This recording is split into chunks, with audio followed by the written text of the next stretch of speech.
Alrighty then. Good morning, good evening, good afternoon, and welcome one and all. My name is Michael. I'm the Dead Aussie Gamer. Welcome to Pathfinder 2nd Edition, Pray for Death. A very special episode, a flashback episode, because unfortunately we've had a few people unable to join us today for our regular table, and I don't want to get too far ahead in the adventure. So we've decided between myself, the incredible Cookie Mon Steve, and the wonderful Matt from All Things Fantasy, to do a flashback episode to an assassination that our two Red Mantis did years before the events of Pray for Death. Because we like gaming together, and that's what we're going to do. Now, for those of you who are wondering, but Dag, how's that going to make sense if they've just leveled up, and this is happening years ago? Well, you see, the funny thing is, shut up. It's just happening, okay? That's just it. I don't give a fuck. It's just how it goes, because I had 10 minutes to prep this game, and that's what I'm doing. So yeah, that's that in a nutshell. But yes, it's just this is just a fun little game. We're gonna have a good time. We're gonna have a great session here. But before we kick off, we have, of course, first of all, guys, say hello. Say hello. So rude. Fucking these guys. Why, hello. I left you like no time. Hi. Hi, Yeah. there you go. Look at them. Aren't they handsome? See, and you're not sharing your screen, so we can't see your visual cues to tell us. Oh, okay, fair enough. Yeah, there you go. You happy? Oh my God. I know. See, I warn people There's about a- this all the time, and they don't There's listen. there's a rabbit. There is a rabbit. You should already see that because you should be in Fantasy Grounds, but I haven't shared it, but it's fine. We will deal with the rabbit later. Anyway. Before we kick off, we have some people to thank, and that is, of course, the people who make us look so good here on the Twitch space. We have none other than Hero Forge for the wonderful artwork of the tokens you can see there. Fantasy Grounds for our VTT of choice behind us that connects me to my players from all around the world, or just on the other side of Australia, because Australia is a lot bigger than you'd think. Anyway, and then, of course, Sirenscape for the wonderful sound effects that you will hear throughout the course of the game, because every epic game deserves to sound equally legendary, and to do that, we have Sirenscape. So there's that too. Can your insight check be for the next Pray for Death? Malkara, yes, it can, if you remind me, because as anyone who has ever played any game with me will tell you, I don't remember shit. I get to the game table and I sit there and I go, where am I? Who am I? What is going on? Who are you people? I have the worst memory, but it's weird because it's either set to 0 or set to 400, right? Either I'll run a game and I won't need to even look at my notes because I will have memorized everything to the nth degree, that I will know what the meal you are eating will smell like, right? Because I'm that prescient, to the point where it's like, oh, right, I forgot. You guys are on a stagecoach currently running from giant, eagles, which seems like an important thing to remember, but I won't. So yeah, Mel, if you remind me, then yes, you can absolutely have the insight bonus, and I'm sure I'll sit there and go, insight bonus? Yeah, you can have an insight bonus, whatever, and I'll completely forget it. But nonetheless, you and I will, this present Michael will know, there you go. Yeah, wait, you're not in this adventure. Yeah, I'm definitely gonna have moments like that. Okay. Oh Lord. Tavern Def. Yes, characters, guys.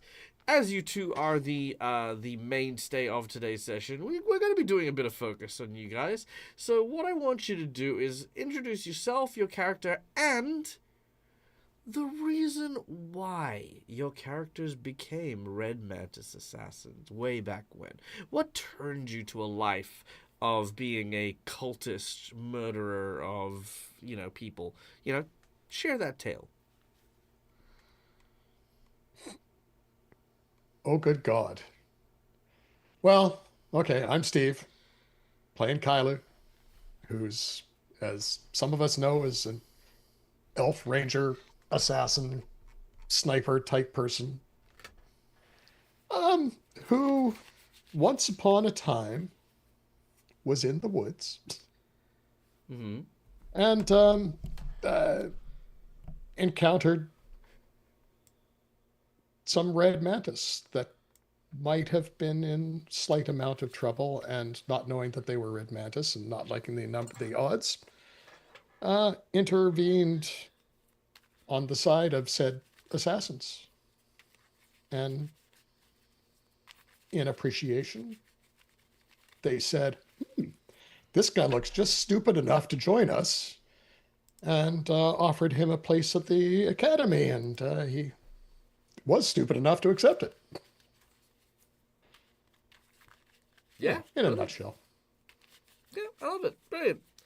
All right, that is wonderful. Thank you for that. And next, of course, we have playing the role of Balsam the Blood Mage. We have the wonderful Matt from All Things Fantasy. Good morning. Yes, I play Balsam, the Blood Sorcerer. Balsam's been part of the Red Mantis Assassins for a long, long time. He's actually was recruited by Pietro when Pietro discovered that he had special magical properties when it came to blood and releasing of blood. So Balsam was taken to the island where he was trained and initiated into the Red Mantis Assassin. However, where Balsam's true love lies is going to new places. He loves going to new places, meeting new friends, and he loves assassinating them too. He doesn't quite see it as much of a job, more of like a permanent style of holiday. If you love what you do, you never have to work a day in your life. That's very true. That's very true. Now, before we kick off, we have a special announcement, and that is at present the Dead Aussie Gamer channel is also going to be supporting a worthwhile fundraising cause, which is Power Word Meal. Which I'm gonna just there we go, boom, Power Word Meal. Now, what this is an amazing United Nations World food fundraising program to help those in need, and our friends over at D&D Shorts are currently doing a campaign to try and raise awareness and raise funds for this amazing program.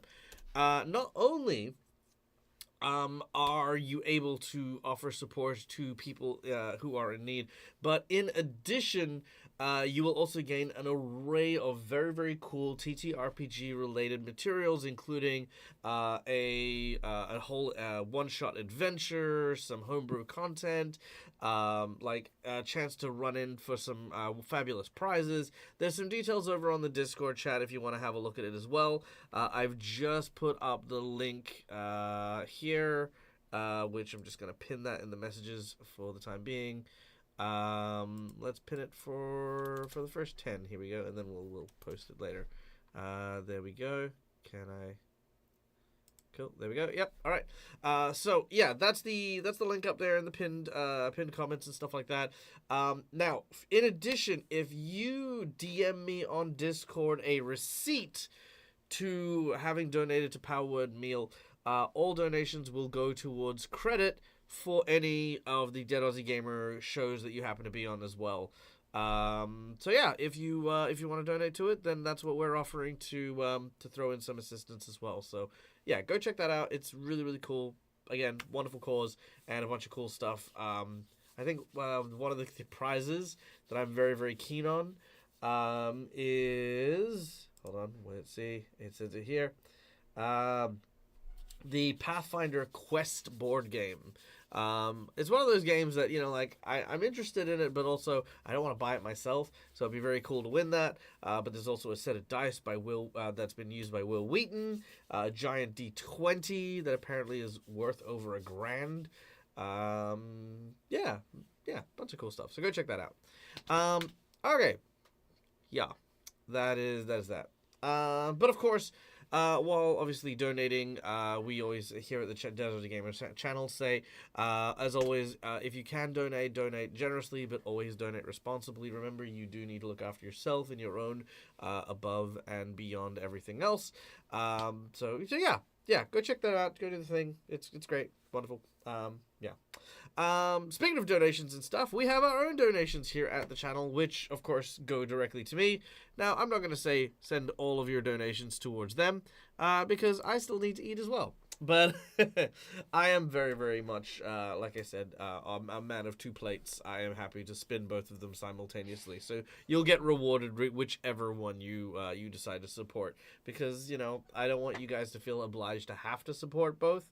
So if you support them, you will get rewards from me. And if you support me, I will remember you forever. I will sit there and I will, tattoo your name into my arm. No, I don't know what I'll do. It's fun. You get this stuff. That's the stuff you'll get. That makes way more sense than, scarring my body. So, for those of you who have been here for a while, as you would know, we here like to play our games with you guys in the audience, having a bit of fun and enjoying ourselves. First of all, just by watching the show, you earn channel points that could be used at any point in time to influence the game. This could be with insight bonuses, wandering monsters, wandering bosses, divine interventions, divine healing, and so much more. So a ton of cool stuff there. So, yeah, just watch the show. That's pretty much it. Subscribers, you earn channel points a little bit quicker, so always a good idea to keep your subscriptions up because we run so many games and some of the higher tier stuff is just fun. So there you go. Then if you have some money that you would like to donate towards the DAG crossover event, what's the DAG crossover event, you ask? Well, for some reason, for the last year, on and off, my players have been asking me to switch people around on their various tables, basically trying their hardest to convince me that it is somehow a good idea to just do a big table swap. So this is my attempt to do so. What does the donation go towards? Well, quite frankly, it goes towards convincing my wife that this was a good idea. Because of course I need to work on the story, the plot, coordinating a lot of people in a lot of different ways. There's a lot of extra time and extra resources and stuff like that. So the $700 for that just goes towards being able to pull my time to be able to do that and do all that management and stuff like that. I don't need the $700. The crossover event will happen, so it's not like you'll get to that point and then we'll have the crossover. The crossover is guaranteed. The crossover is happening. This money is just so that it just helps me out a lot, when it comes to the extra work that I'll need to do. Alibi. Yeah, that's pretty much it. All right, so donations, what do you get? First of all, for $5, you get to give a player, which they're all full, by the way. The players get these little red marks, which are hero points, and I get these little purple marks, which are jinx points. Hero points can be used to stave off death, petition the DM for stuff that isn't in the rules, or roll with advantage. Jinx points can be used to counteract hero points, make bad guys roll with advantage, or complicate things ever so slightly. For our $10 reward, we have a draw from our plot twist deck, which is a bunch of story prompts that we use in order to influence the game, using my improv skills in order to match whatever is written on these cards. According to our donators, we have Schoolie donating 4 of these fucking things.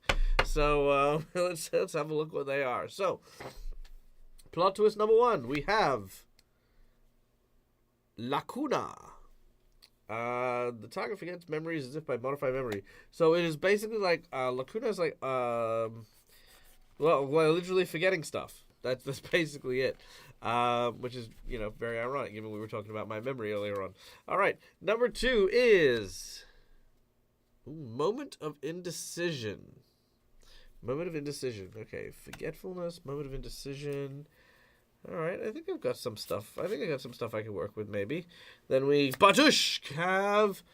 we've done Sloth recently this week. Okay, let's try a different one. Yeah. Okay, that's not a bad one. Something found. Something found. And this card fell out of the deck, so I'm going to use this one because that's like fate right there. And Instinct. So we have Lacuna, which is forgetfulness, moment of indecision, something found, and instinct. Okay, there's a bunch of interesting ones here, so let's I'll have to think about that one. Okay, well we'll try to include as many of these as we can because this will be amazing. All right. Then, of course, we have our $20 for our natural 20, which all of us are loaded up, but I can have 2 more nat 20s, bless you. We then have our $50 donation, which we have 2 potential rewards for our $50 donators. We have a boss buff, which is going to increase the difficulty of a challenge the group is facing, making it more difficult, making it more challenging. It's just a cool little way to make life difficult for my players. Why? Because why not? Then we have our Harrow reading, where we will draw a card from the infamous tarot known as the Harrow. We will read out the prophecy, and our heroes will receive a bonus to any check made using this statistic on the Harrow. Plus, if they can fulfill the prophecy, they will get a very, very powerful boon from the entity within the card. So there's that too. We then have our secret menu item. What is our secret menu item? I will give each of my players a unique magic item tied to today's one-shot that they can carry forward into the session, the next session for whichever. So basically, big powerful magic item that both of them will earn. Different items, unique to each of them. And they'll get to keep them forward. How powerful is this magic item? It is a unique homebrew item, so it is something that is not just readily available. And will tie into stuff. I don't want to give anything away, but it's fine. Alright. Cool. That's pretty much it. You guys ready to play? Sure. Heck yeah. Always. Alright.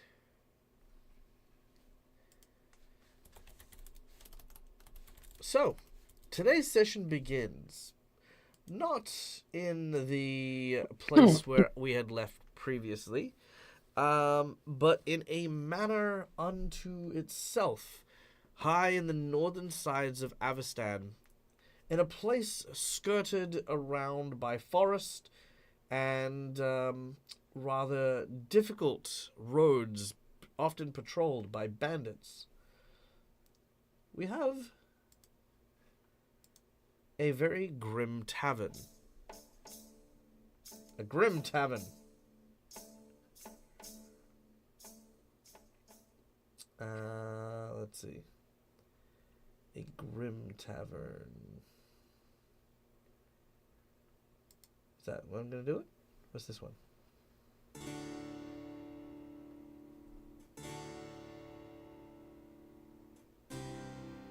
Oh, it's not bad. Okay, I can live with this. Alright. This grim tavern is known as the Mop Bucket. It is grimy, it is waterlogged.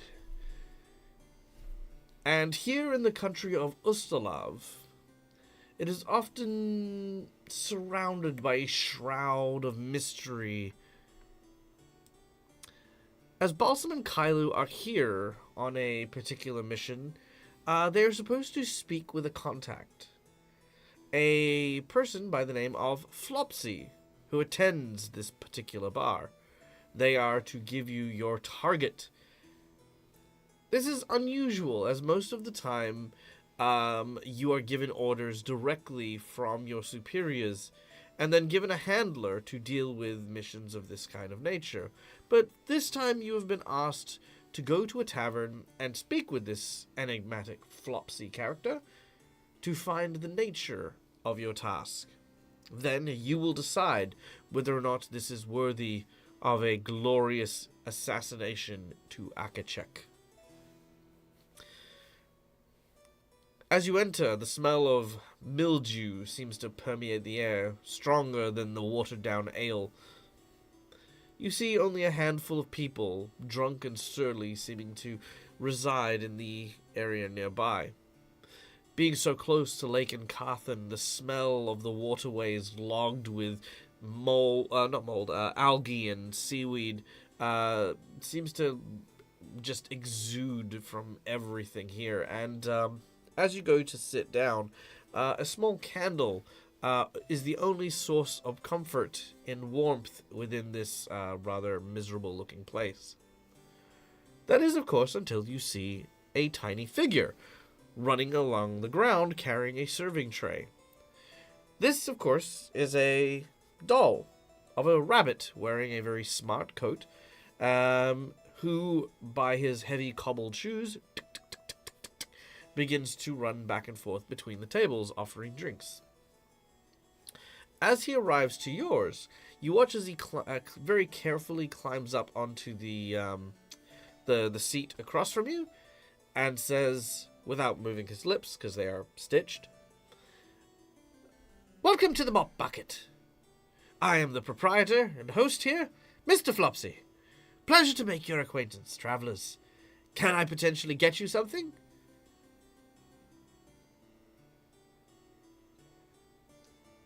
I would like a beer if it's not watered. "A beer, not watered. Ha, the good stuff. Only for you, sir. And what about you, my masked companion?" Why don't you surprise me, Flopsy? But whatever you bring to me, please ensure that it has a nice little curly straw in it. "A curly straw surprise, coming right up." And you watch as he climbs down and begins to make his way towards the tavern, the back of the bar. As he does so, it is not long before he will return with a set of beverages. One, of course, being a very, very hearty-looking ale, and the other appearing to be some sort of concoction in what appears to still be a jug that has bits of glass in it.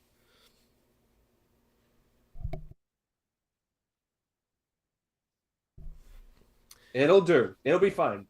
Belson will take a small little sip from it. Hopefully not cut. Turns out it's not glass, but it's actually rock candy, and Oh. actually tastes quite nice. Nice.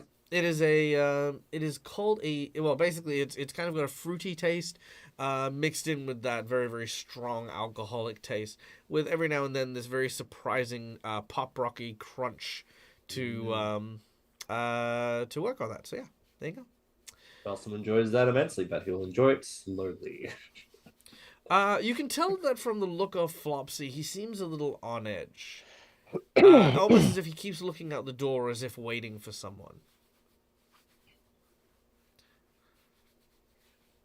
Everything all right, my dear Flopsy?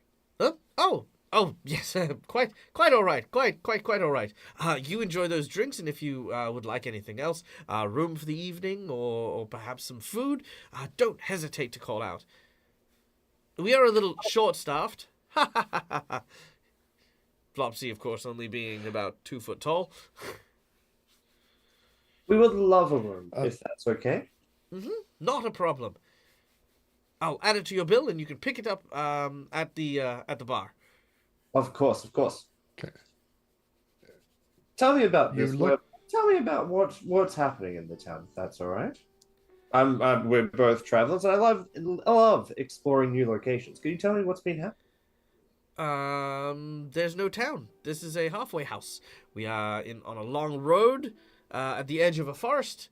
There are some birds and some trees over there, and the road here leads you all the way to Thrushmore, if you continued on that way. Should you require any medical professional to have a look at your psyche, there is an asylum that resides off the coast there, the Thrushmore Asylum. The word has it that it's been a bit estranged as yellow fog has engulfed it recently, and no one's been able to get to or from the island because of it. Don't go there, Matt. You know what's happening already. But Dag. We can get started on that adventure if you want. Kyla looks at Balsam going, I sure hope that's not where we're going. Well, if it's okay, Mr. Flopsy, we'll just go up to our room. If you'd like to bring us dinner, that will be spectacular, please. In about... Oh, you would like to eat dinner up in your room?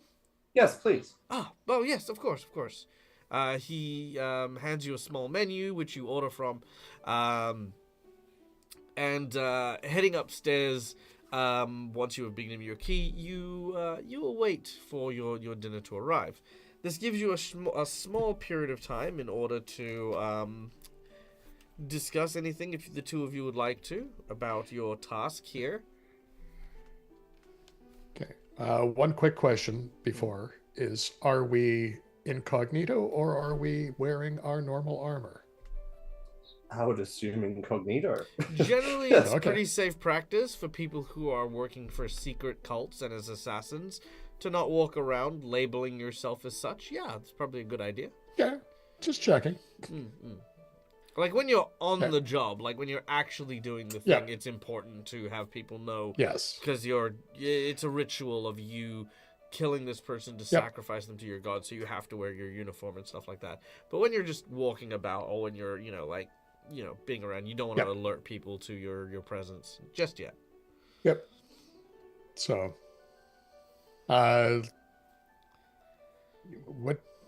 what was the name of the contact? Is that probably the one we're looking for? It's the puppet, yes. The reason why I got the room, and for him to bring the meal up to us, is so that we can remain at least quiet. We Okay. don't have to announce our business in a whole tavern. Fair enough. That's yeah. So, All right. I wonder what's going on. And meanwhile he's going to start cleaning his saber. All right, you start Something start Cleaning- cleaning the bird. you start cleaning your saber. Eventually, again, Flopsy comes up with some dinner and the like. He's struggling to carry the tray, but he's doing okay. He lays it down on the table nearby and says, "Whew, well, glad I'm able to accommodate. Well, enjoy your meal." And at which point Kailu will sheath his sawtooth saber, looking at Flopsy as he comes in, making sure that he knows that it's actually there. Are you threatening Flopsy? No, I'm actually trying to indicate that we may be the Red Mantis assassins that he's waiting for, without saying anything. We could just say it. I mean, you are kind of in a private room. I mean, Yeah. yeah. I Right. mean, I appreciate Yeah. the clandestine Yeah. nature of it. Yeah, Flopsy's unaware of the ins and outs of your trade, should we say? Yep. And you can kind of tell that from Odd. looking at him. He just kind of Yeah, sees fair someone enough. with a sword, sort of sheathing it as like, okay. Well, as he came into the room, it's like, Yeah, put it no, away. now put yourself in the position of a tiny doll as you walk into a room and a guy's sitting on the bed Well, just sharpening I- his blade, a tiny doll who's trying to hire assassins. who looks So- uncertainly and looks very nervous. Again, Fair enough. that's why I had to ask if you were So- threatening him or not. Oh, no. Okay. Well, is there something you would like to perhaps share with the tiny, cute little doll? Flopsy, are you perhaps waiting for us? I believe you sent word to our order. He looks nervous. His ears kind of like pull back a little bit. He's like, yes, of course. He quickly goes over to the door and closes the door. He says, yes, no, I did. I didn't realize it was you. Good. I thought you were supposed to be. I thought you were supposed to be red. When the time comes. Oh yes, that would make sense. Yes, of course. Look, the task I have is no small one, and of course I will pay whatever the order asks for. You see, I am not from this world. You see, I actually am not a real rabbit. I am in fact a puppet, a magical creature from a realm known as the First World. I came here, a bit of a self-exile, as it were. Just things happened, and I decided to make my way to the mortal realm and just open up a quiet shop, mind my own business. Well, it seems as though some of my business has followed me here, and has started carving out places for themselves. You see, my brother, He is a heir to a large sum of resources and wealth back home. Or at least he would be if I were not to be. Since then, he has been using whatever resources he can in order to try and find me and, well, take me out of the equation. And, well, I just can't have that. And I don't want you to kill my brother. No, he's sent an agent after me. Quite a powerful one, in fact. All I want is for this agent to be taken care of one way or another. Either sent back home and made clear that I am not one to be trifled with, or alternatively, to be removed off the board so that others may know that chasing after me is not that wise. I have a sneaking suspicion I know where he is. A road into the forests of the Shudderwood has been, well, deemed unsafe very recently due to the attacks of a creature that sounds very much like one my brother would hire. A torturous being wearing black armor. A black knight, in fact. My task to you is simply get rid of this knight. You would not only be doing me a service, but you would also be clearing the road from for any merchants or travelers of this rather dangerous fellow. Do you know where this Black Knight is from? I do, but Lord help me, I don't know what it is, but I just can't seem to remember any of the details, other than he wore a black knight, black suit of armor, carried a black blade, and was fiercely strong in battle. I see. And you said your brother stands to inherit a lot of wealth, Oh yes, but only if you, but only if you're gone. That would yes. imply that you actually are the person who stands to inherit a lot of wealth. Presently, yes, though I do not have any intention to relinquish my claim to my family. I prefer the simpler life. I prefer my work here and the joys of the freedom that I am afforded.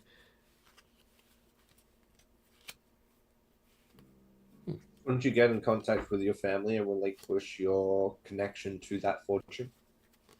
Well, the trouble with this is that the family tends to be a little bit heavy-handed when it comes to solving their issues. Hence, my brother's decision to send this warrior after me. Hence, self-exile. Family issues are not quite what we are paid to do, Flopsy.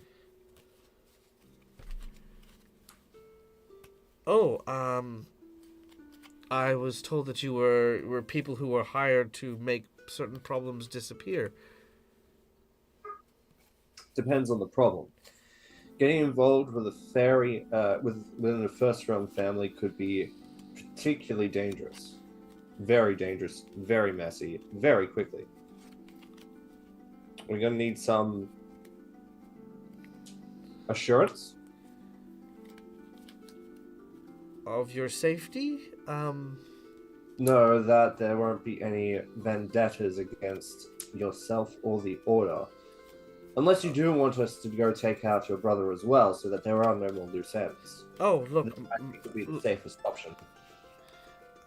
like I said, I'd prefer my brother to not be killed, but if it has to be done, regrettably though it may be, that might simply have to be the truth of it. But this warrior is the focus. You see, I believe that he'll back down if we can convince this warrior, or, however you convince people to not be so much targeting me anymore. We normally convince them in a very permanent manner. I am aware. Rather pointedly, in fact. Yes, I'm aware. I was just hesitant to hire real, well, I mean, I say real warriors because, well, this individual, even though I cannot remember many details, is formidable nonetheless. So the ways and methods afforded to your kind seemed more apropos than his. What payment are you offering? Whatever the church will ask for is what I will have on hand. As I said, my family is very vastly wealthy, and currently the funds are afforded to me to be able to pay the asking price. Belsom nods, picks up a piece of food, examines it. Head back down to your tavern, Flopsy. Me and my colleague need to confer. I only have 2 hours, Matt. Hurry the fuck up. I know. He goes downstairs. Doesn't meet the tenants, Tyler. But I actually haven't been inside this wood before, so I think it actually might be a cool experience. Yeah, I mean, you know me. I like my woods. I don't get to get in them often enough, so this feels acceptable. It might be a stretch, but I think we're okay. All right, set up. We'll head down. Get dressed. All right. Preparing whatever you would like, you return to Flopsy to agree to deal with this individual. Flopsy mentions that there is a bridge where they have begun to appear. At first, they will give a warning to travelers who head into the forested areas, trying to spur them away and obviously try to find information about me. At which point, people who go into the woods at that point on do not come out from wherever. I can give you the directions to there, but be careful. The last thing I would like to do is to anger your order by having you. Well, it's fine. I'm sure it'll be fine. Good luck and Godspeed.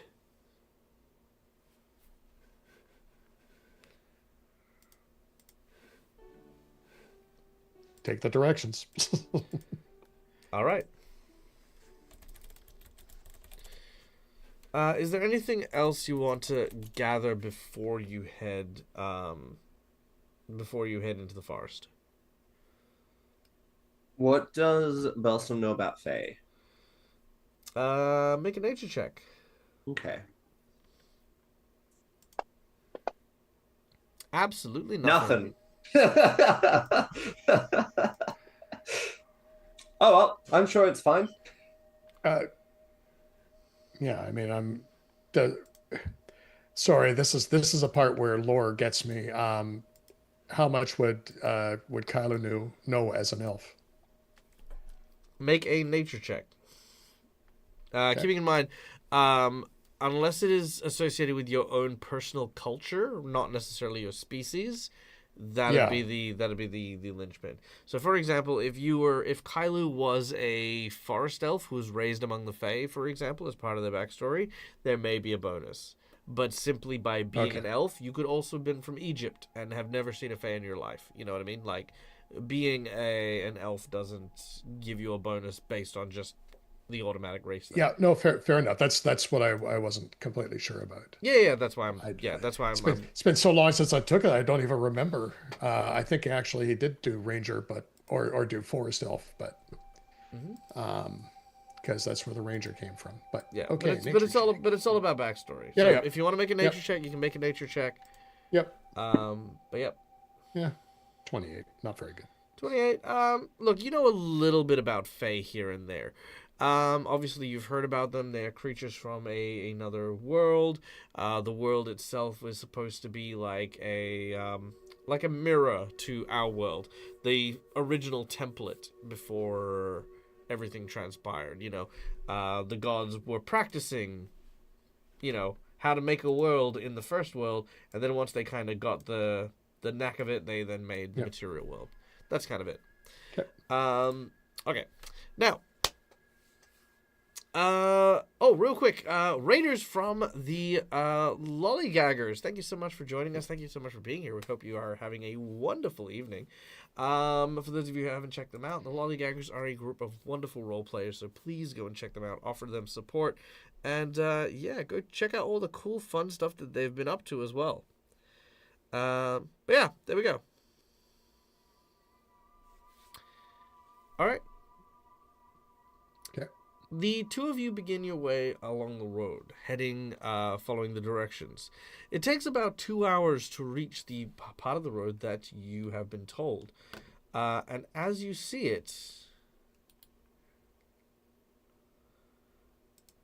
you find the bridge, but something is wrong. Where the road twists and winds, finding itself towards the bridge, happens to be quite lush and green. However, almost like a cloud of this grayish hue hangs over the forest across the bridge. It looks quite dank and miserable. Something is definitely off about the road beyond.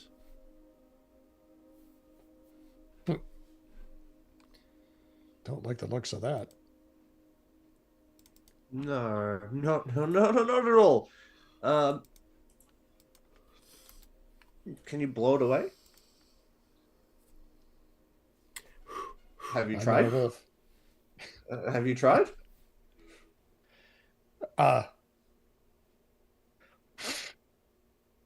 Dawson takes out like a hand fan and applies to... As you seem to blow the wind, it doesn't seem to act like fog. Actually, you do need to move a lot closer than where you guys are. Oh, okay. I mean, because again, if you can imagine, you are currently 80 foot away from the mist. Oh, all right, fair enough. He will try to do the thing when he gets closer to it. All right. Sorry, let me just unlock your tokens. There you go. Yeah. Cool. All right. As you get towards the bridge, the mist that you try to blow with whichever means you wish to seems to be more like tapioca than actual fog.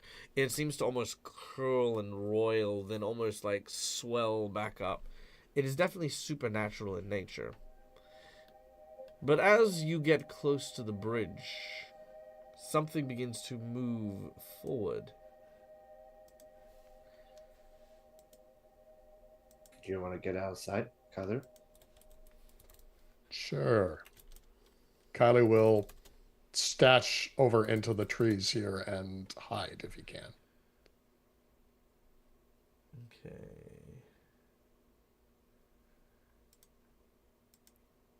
Sure, not a problem. Let me get this going here real quick. I don't know what this is going to sound like, but maybe it'll be good. All right, nice. Stepping out onto the bridge, a tall, looming figure begins to walk along the middle. Heavy footsteps make their way to the center as they see Balsam. This is the figure being cut before you.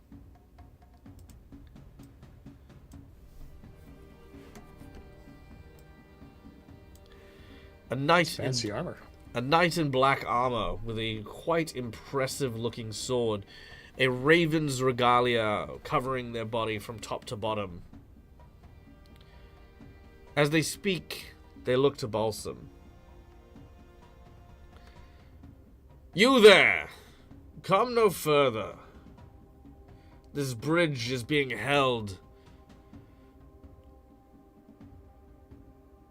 It is now the territory of Lord Cottontail.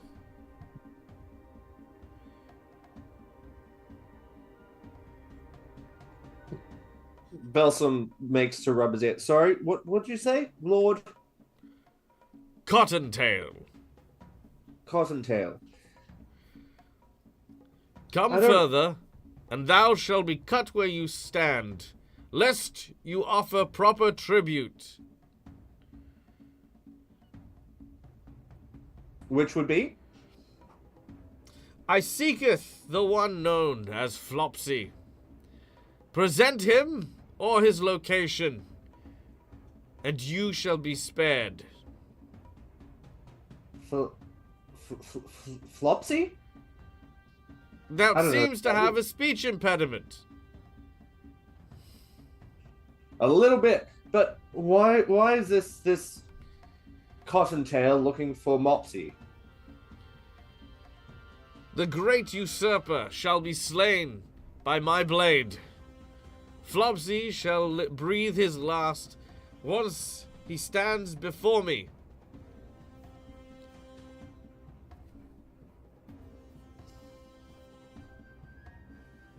Could I perhaps? So you're here. You're here to stop anyone crossing the bridge. Thou Right. prattles like a gibbering mouther that has had too much sugar. Either select your offering or be slain as I wait for one who can be useful. Well, you see, I don't know if anyone is going to come past here. No one shall, should they not provide me the information that I require. But if no one Others comes have tried, however. But if no one else comes through here anymore, you won't get that information, will you? The information will come. I am like all things, unmoving like the rock. And I will await till either this information is presented to me, or a mighty warrior cuts me down from my perch. Be this your only warning, whoever you are. Should you Well, attempt to enter this, should you attempt to enter the forest without providing me the tribute I have asked, well, allow me to show you exactly what happens to those who fail to heed my warning. And he turns and walks away. Goes back into the forest. Num, num, num, num, num.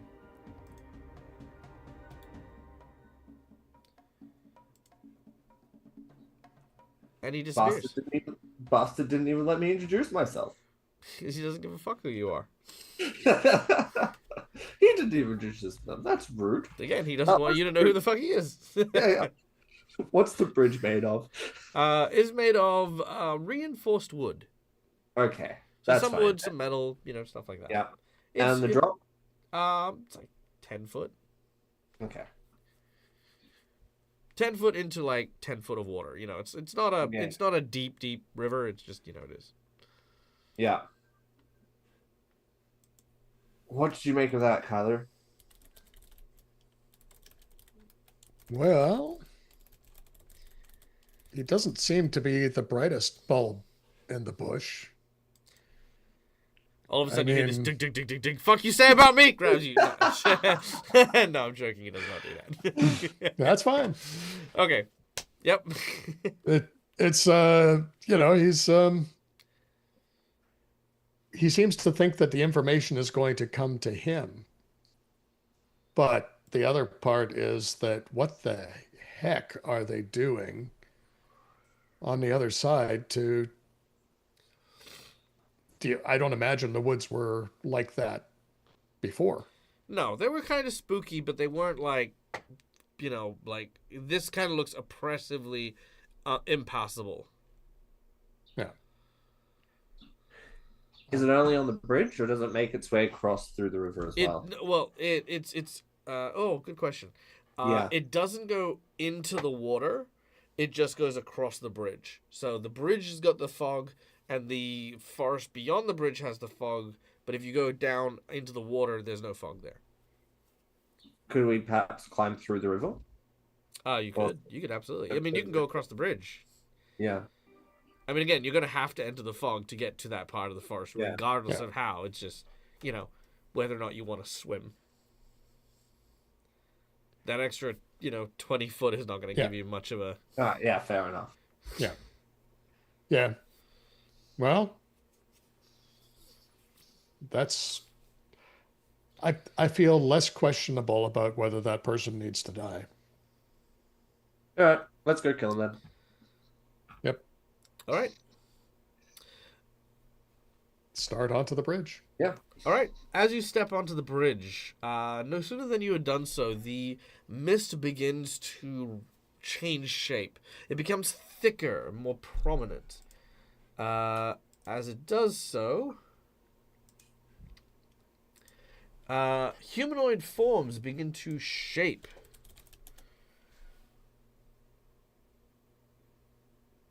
And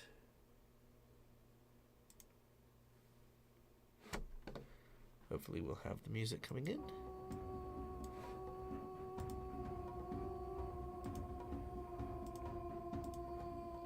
What the hell? Okay, no, thank you. Let's try this. Ooh, nice. Okay, cool. That sounds appropriately dramatic. All right. The mist begins to form two humanoids. Ah, ah, ah, ah, ah! These people are screaming. Their bodies have been hacked to pieces, but they're barely being kept together. You can see, like, basically the rib cage has been sort of sliced through, and both halves kind of like struggling to kind of keep together. Jawline being cut, hand being cut, barely hanging on. Yeah, basically these people were, as they were sliced apart, were not given the sweet release of death for quite some time. As they continue to scream in agony, they yell warnings: "Turn back! Turn back! Oh God! Oh!" Oh! More screaming, more stuff. Yep. All right. We're gonna go to initiative here. Okay, Kailu, you are up first, followed by the Tormented, which is what they're called, and then Balsam. Okay. Any objections to taking these out? Nah, none. Perfect. He will mark both of them as target. Okay. And will, let me just double check. We're going to go for the two-headed arrow attack. So he's going to Try and hit both of them. He's going to try and hit both of them at the same time. With Love the it. same All right, arrow let's that do it. splits. Okay. As I recall, I roll attack on each of them, correct? Yes. Yeah. Oh wait, no, sorry. You roll once, and I think it hits both, right? Isn't that how it works? It's vague. I think we've actually played it both ways. Okay, let's have a quick look. What's it called? Activate. It's on the split head bow. Two-headed arrow, imbue arrow with the properties of a hydra, splitting in two. No, two range strikes. Yeah. So they are both. I have to hit them both. Okay, yeah. So it is two. So it's two strikes made with one action. Gotcha. Correct. Okay. Yeah. So it's still the first. So I don't get the penalty on it. But... Yep. But it's still off the first one. Yep. Okay. Yeah. All right. So one arrow hits the first one. The second one misses. Yeah. Okay. So I shall drop some damage on this little guy. 48 points of damage. Very nice. He is injured by your attack. All right. Okay. You got two more actions. Nope, that's all three, because the first one was marking, and that was a two action attack. Yep. Not a worry. All right. The Tormented. He is going to step forward. Okay. as he does so, he is going to use a painful touch on Balsam. Of course he does. All right. Why wouldn't he? Why wouldn't he? Why wouldn't he? Okay. 60 points of damage. And could I please get a number between 1 to 5 as he touches you and you feel your body being literally cut to ribbons. You can almost feel the blade of the knight having cut you apart. As he... Yep, give me a number between 1 to 5. Oh, this is not the fun kind of pain. Can I get a number 2, please? 1, 2. Well, it's about to be. Hold on. There we go. Slashing. Severed spine. Fort save or paralyzed. Yay. Oh wait, no, sorry. This is mental damage. My apologies. Well, I mean, you'll save, so that's fine. But you will take 1d8 points of mental damage. Sorry. Oh, okay. Yeah, it is. Is mental. this persistent? You have persistent mental damage, but not this. This is just 1d8. All right. Does it make a difference? No, not really. Okay, cool. I'm just...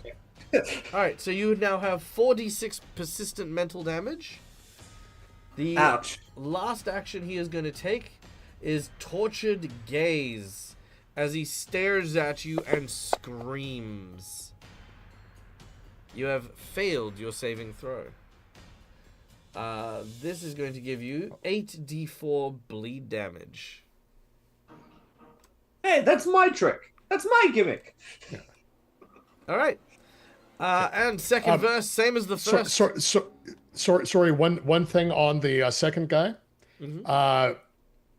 I have a feat if I hit him, he's flat-footed until the first guy, you mean? Because you hit only one of them. Because I only hit so the second guy that I like, the one that you've got selected right now. If I hit with a ranged weapon, it's flat-footed until the start of my next turn. Okay, so he is flat-footed. Okay, gotcha. Yeah. Not that dude. I will get rid of that. Okay, cool. All right, not a problem. Yeah. So he is now going to move up to you, Kailu. Yeah. And is going to do the same thing. He is going to go up and lay a painful touch on you as well.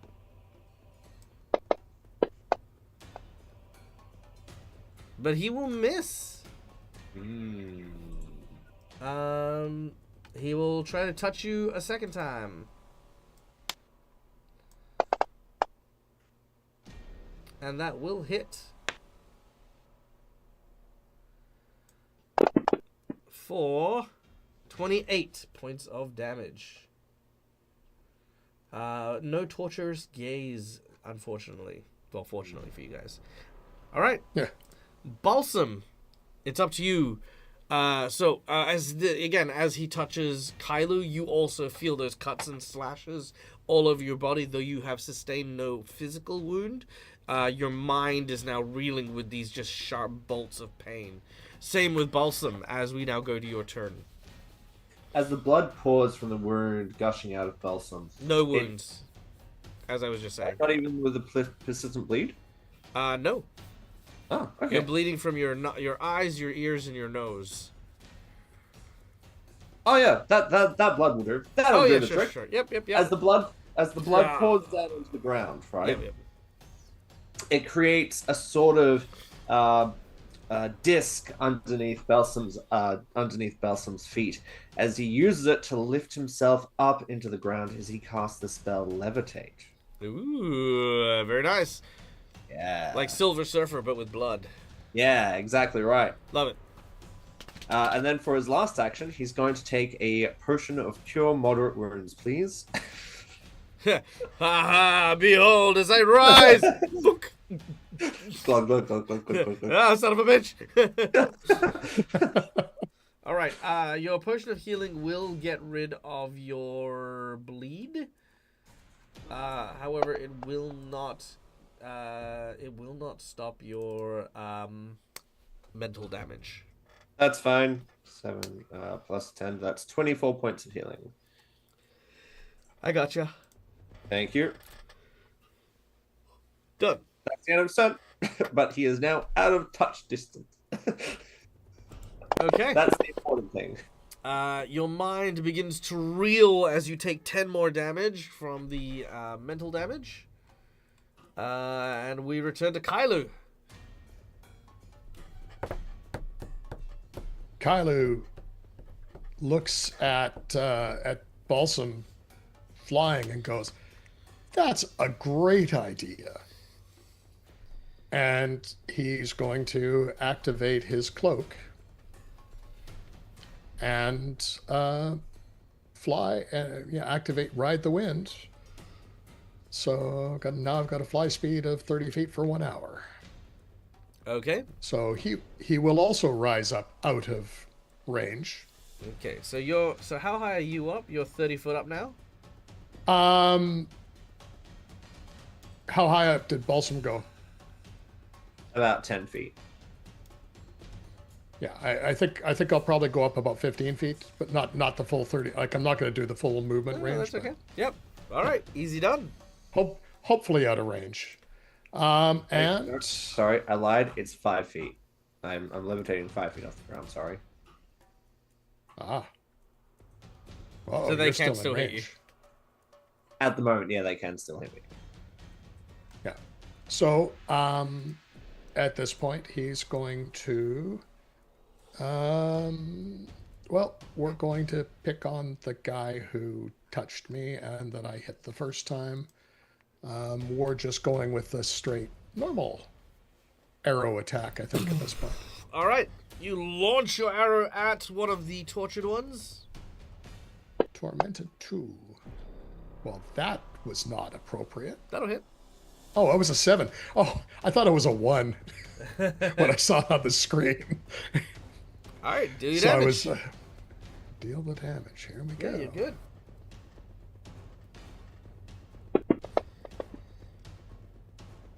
All right.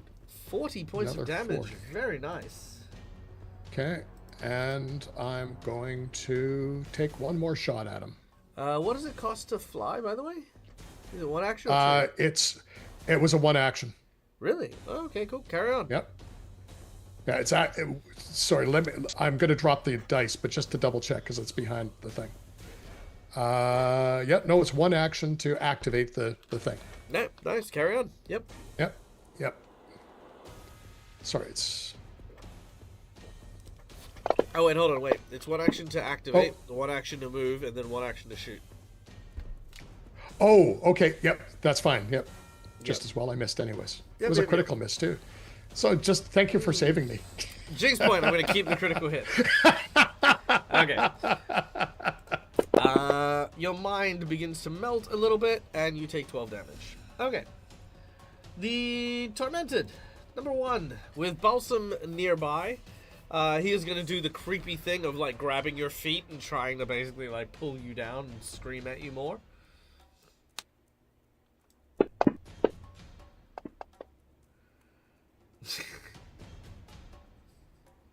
I'm not doing this on purpose. You know that, right? Just...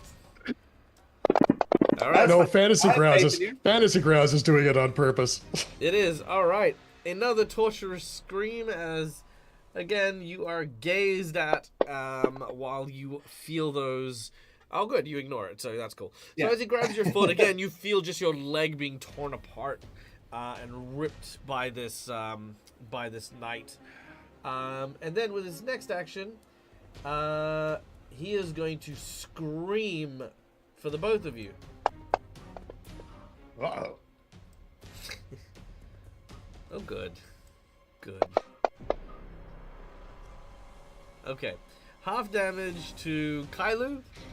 Double damage to Balsam. I kind of want to know what this thing looks like. What this looks like. Sure, not a problem. Yeah, do the thing. Hold on, wait, I'll let you know what it is. So that's 40 points of damage. Yeah. There's 40 mental damage. Yeah. In addition, you would gain Agony Sickened 2 on top of that because of your crit fumble. Right. Plus double damage, of course. So you take 80 damage and be Sickened 2. Let's use the hero point, please, to try to reroll the same. Okay. Let's do that in a moment. Okay, cool. So there we go. We'll save. That is a Never mind. regular failure. I mean, hey, a regular failure is a regular failure. Exactly. Okay, so that is 20 points of damage to Kylu. And 40 points of damage to... Oops.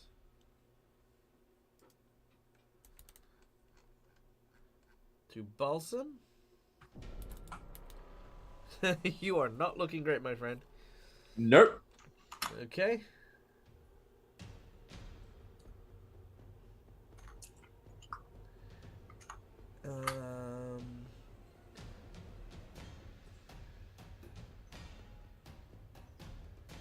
Oh, actually, they should have been taking this damage the whole time too. Oh, do they affect themselves, do they? Yeah, they do. Hold on.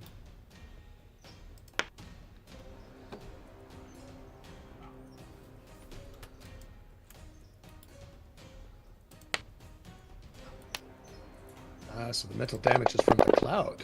Okay, they take 36 damage. No, it's not.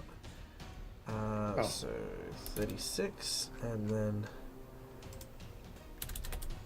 14. Okay, cool. No, they're just endlessly suffering, so they take the damage of their torment. So they are feeling the cuts and slashes as well. All right, that was the first guy. Second dude. You are out of range. The only thing I can do is scream at you. All right, scream it is. Will saves.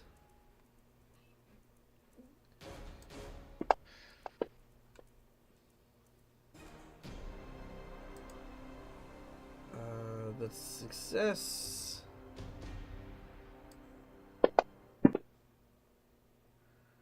And that is a failure. May I hero point that failure? You may. Oh, also... no. Well, sorry. Maybe I should find out what it is before I worry about it. It's the same thing I just hit. I just hit Matt with before.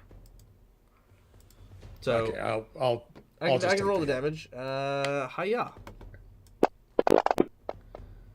So that is 55 damage. Can Balsam use a don't- hero point to remain standing? Balsam Or can. floating? All right, Balsam remains on 1 hit point. So I didn't actually use that hero point tag, I don't think. Oh, sorry, you didn't want to use it?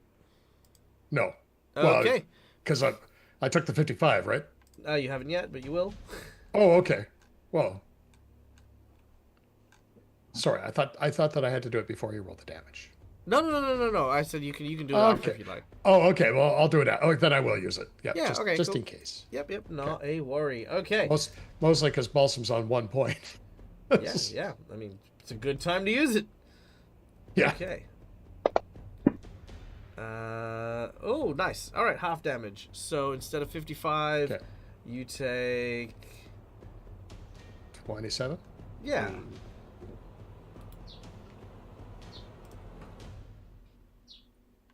So that's 84. All right, cool.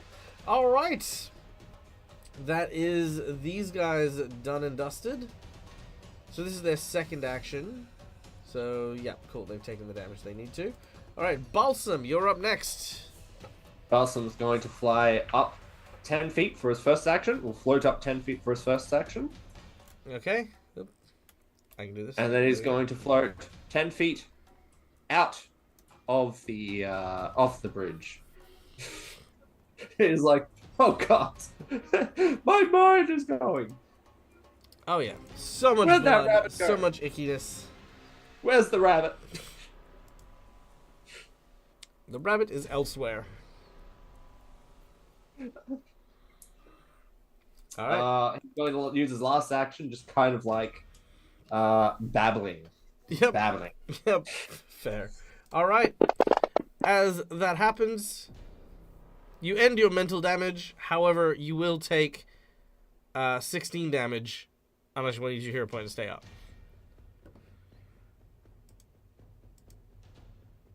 Couldn't hear you. Yeah, I'll use the hero point to stay on 1, please. Very well. You Thank stay on 1 hit point, but your mental damage is now over. He'll still babble. All right, Kailu, you're up. Okay. He's out of touch range, isn't he? Mm-hmm. Both of you are. So, yeah, no, I mean, of me. Like, yeah. sorry, Balsam was out of touch. Okay, so I will move to him, and I am going to.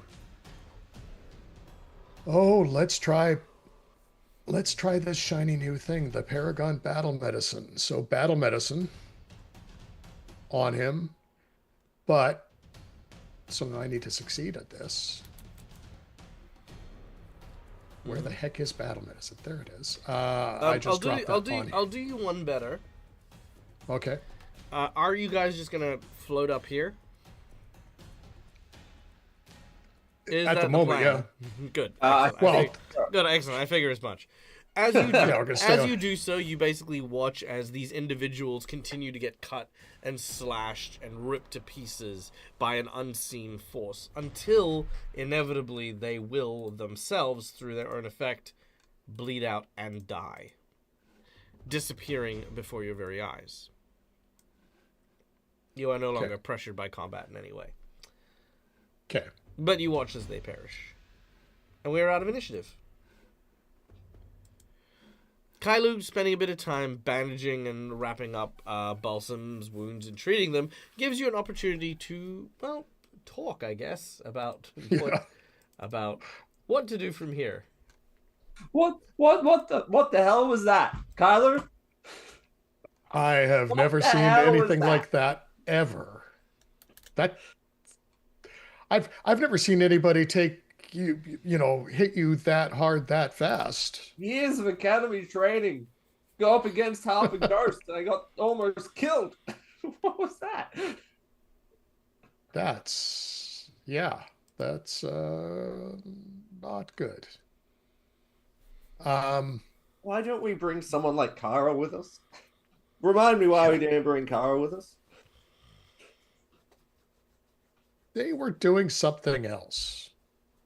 She was visiting her sister or something. So, all right. Okay. Well, we're still flying. How long can you fly? Like another 20 seconds. Okay. I've got an hour. I mean, I've still got an hour that I can bounce up and down. So we've used part of it, of course, but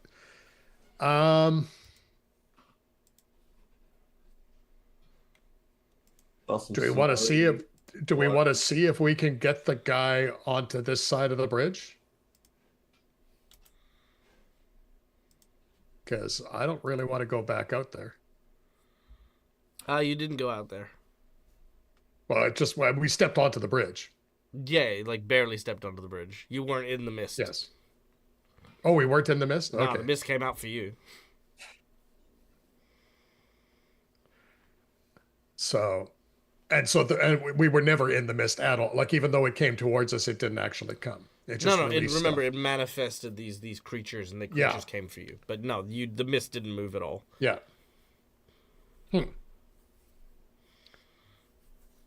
They come back out. They start running towards you. Also slowly going back down. No! Ah! Yeah! So Kylo will land beside him. It's like, all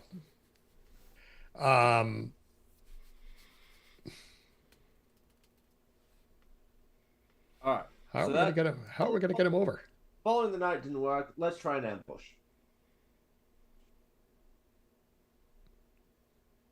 Do you think you can get him back? Probably. Well, I can go back into the trees, and if he comes out, I can unload on him. Perfect.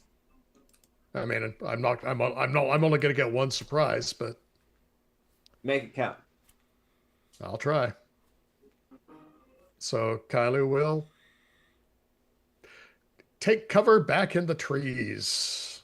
You do so. In fact he's going to not be at ground level. He's going to hop up onto a branch up above, since there's time to get a good ambush. Mm-hmm. Balsam's then going to call out, "Hey, found your guy, Flopsy, right?" It takes a few minutes, but eventually you hear the thudding of these very heavy feet.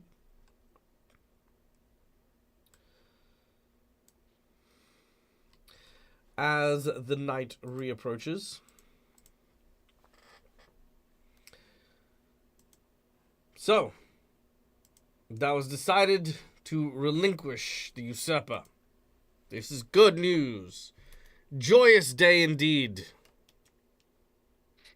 I can take you straight to him if you like. Make a deception check, deception Yep. check, deception check. There you go. 37. All right, let's see how we go.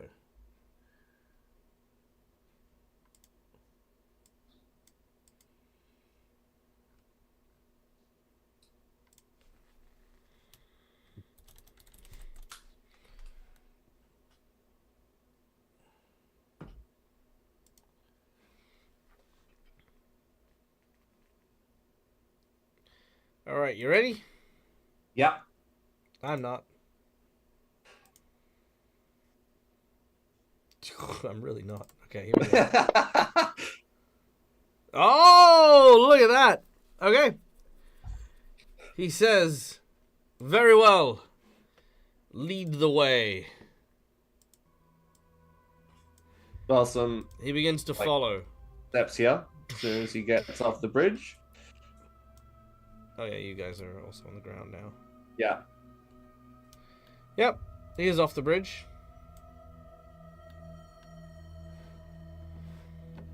And Kailu will have marked him as prey and is going to shoot at him. All right, go ahead. Because,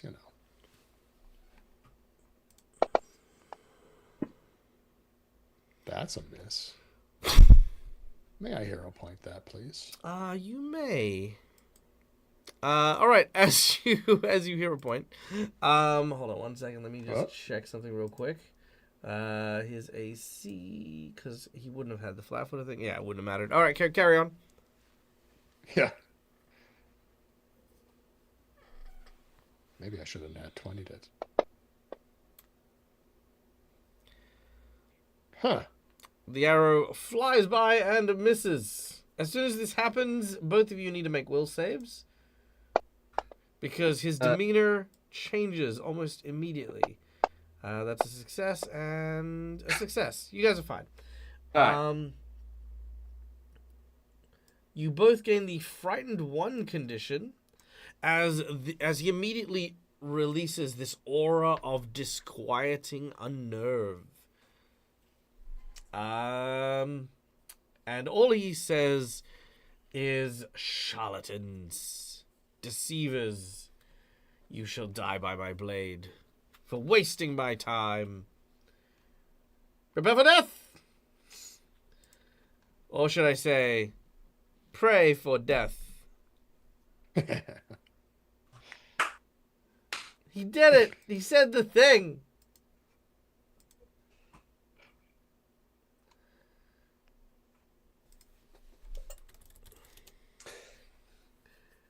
All right, let's see how good we are.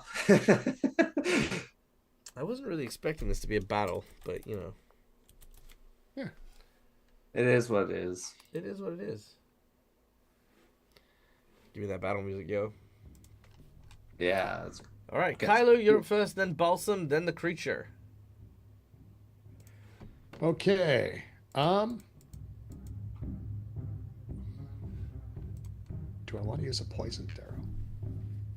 No, not yet. Might need those later.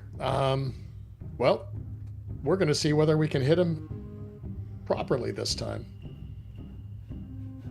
Okay. Nope. This guy's bulletproof. What the hell? Okay. Fantasy Grounds really wants us to die. Really quickly, one, Yeah. to answer to talk to Jasmine for a second, I had planned so much for them to actually do some exploration and meeting people in the actual woods, right? Yeah. So you know. Number two, to Jen, the group has been hired to assassinate this knight, who apparently is out to kill their client. That's pretty much it. They came to a bridge where he was supposed to be. Turns out he was there.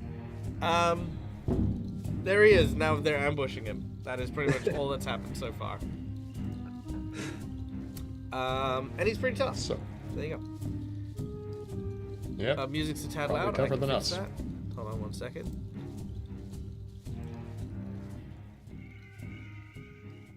Alright, there we go. Music is fixed. Go. Alright, Kailu, you've launched your arrow and you've missed. You know what? I'm not gonna. I'm gonna burn a nat 20 just because I don't want to miss 3 times in a row. Ooh, I love it. What's your attack value with a nat 20 used? Well, I didn't hero point the last one. I was actually going to replace it with a nat 20 if I could. Oh yeah, sure. So that would be a 48. 48. Yep, that will crit. Well, that's good. Alright. It would be sad if it didn't crit. It would be terrifying if it didn't crit. I would instead be running away. Alright, 97 points of damage. Ouch! That was unpleasant to say the least. As the arrow pierces through his body and out the other side, he staggers for a moment. It looks as though he's about to fall to the ground, but he clenches his fist and remains on his feet. Okay, I am going. Ooh, thank you, of course, to Syl for 2 hero points for Balsam and 1 hero point for Kailu. Oh, thank you. So much love. So much love. We appreciate it. Okay, that's he's doing what he does. He's got, so he's now flat-footed till the start of the round. I'm going to try and hit him again. Okay, go for it.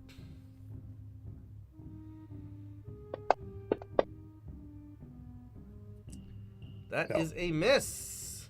That's a tough. He's got a big AC. Okay, and last action. You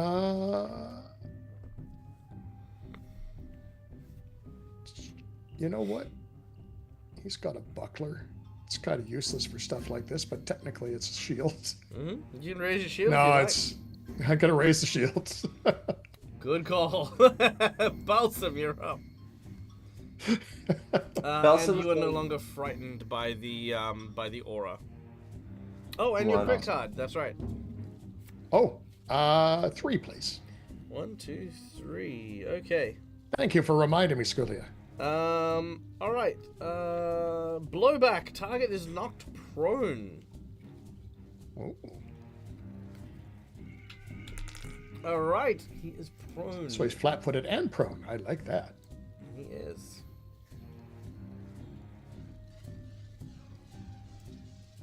All right. Done and done.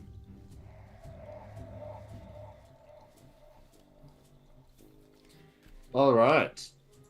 Balsam's going to move back roughly to about here. He's then going to, with his knife, he's going to prick the fingertip of each one of his fingers. He's going to prick each one of his fingers. Yep. And shoot out a spray of blood. Nice. With a 20-foot burst, which will be roughly like here in front of Kylo and I, with hopefully the knight, somewhere like there-ish. Mm-hmm. These shards of blood are going to kind of solidify on the ground as he casts etheric shards. Etheric shards. Nice. Etheric I thought you were about to shards. say ethnic shards. I know, right? I know, right? Basically, it is caltrops that fill up the terrain, making it difficult, and any creature that moves through the area takes 1d4 piercing damage per square traversed. With a basic reflex save made at the end of each move action, they take through the area. Very nice. I love that. Okay. The knight, as he lays on his back, is now surrounded by these caltrops. As we go to his turn, and you no longer are feared as well, Balsam, the Vildravan will lose one of his actions in a moment of indecision. He just kind of sighs almost.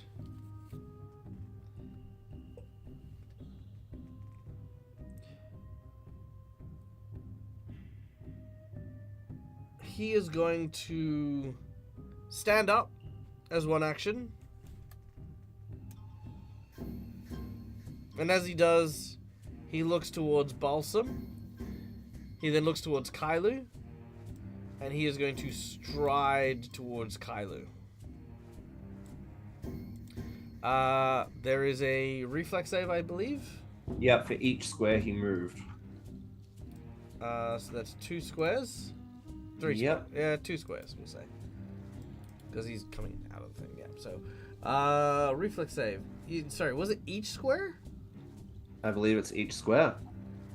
Alright. 42. And 41. Both of them save. Alright. He is now standing before you, Kailu, looking very imposing. Don't forget I was up in the tree. I was on a branch. How high?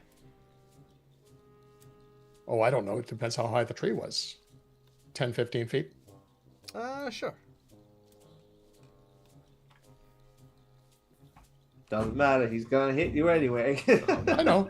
That's fine. He's got one of those extending swords. Nah, he's just gonna chop the tree in a single hit. Oh, that's fine. Alright. He is done. Which then brings us to Kailu. Okay. Oh, look, you're conveniently closer. I shouldn't be able to miss at this point, but watch me miss.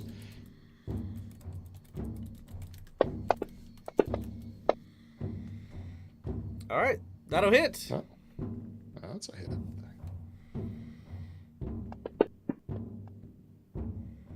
Nice for 44 points of damage. Okay. And I'm going to fly over higher into this bigger tree. Quick question on your fly. How often can you do it? Oh, well, it activates for, I've got it for an hour. So if you're telling me, if you tell me that I've got an hour's passed, then I no longer have fly.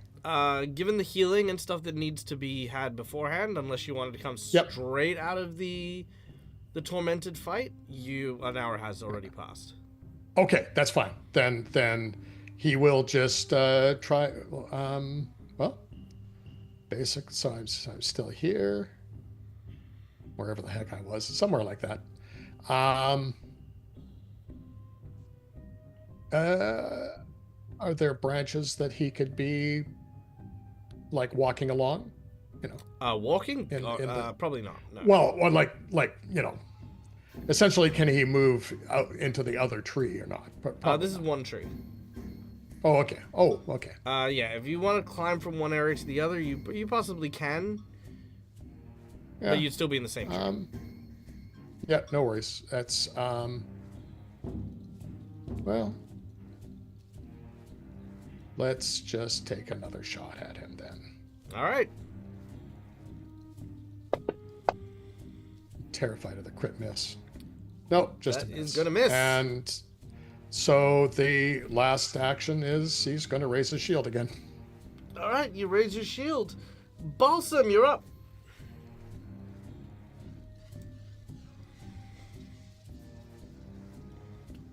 Let's do a couple of tests, shall we?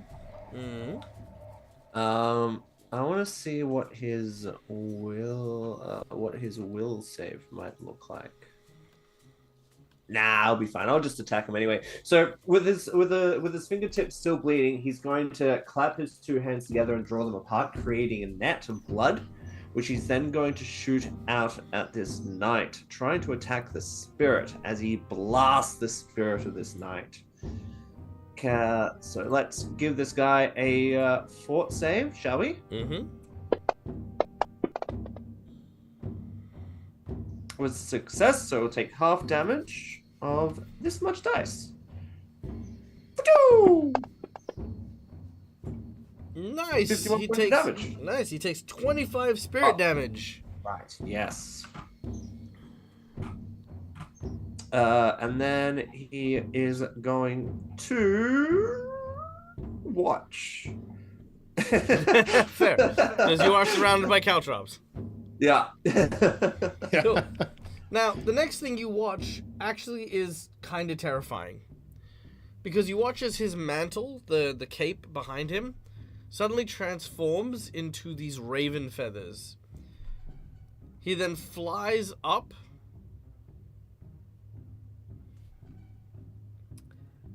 to Kailu's height with no trouble whatsoever. Will take his greatsword and will slash, attempting to hit not only Kailu, but through Kailu and through the tree itself.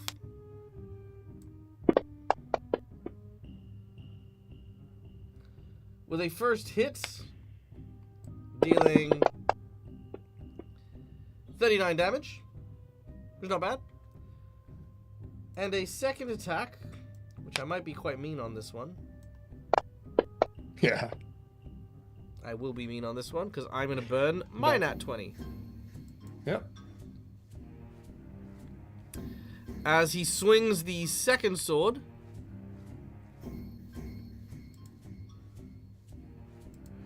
And in doing so, will cut through Kailu and the tree branch. So now the whole top of the tree basically just... You watch as it just sort of separates and falls to the ground. All right. Awesome. We've got a nice flat surface to be on top of now. All right, for 57 points of damage. Ouch. Okay.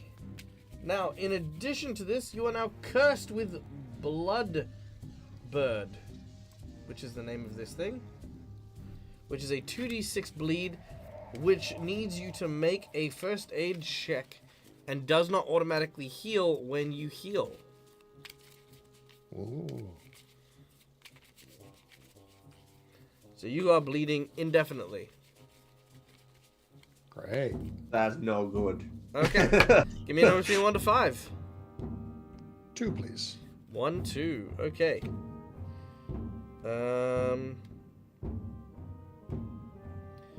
Interesting. Flayed. The target is enfeebled 3. Oh my. All right, you are flensed by the Vildraven. As he just basically slashes into you. But that is all he does, and he is no longer off guard either. Yeah, I was going to say he's... Oh, or prone. Should've been I probably offered. should have changed that. That's fine. All right, Kailu, you're up next. Huh.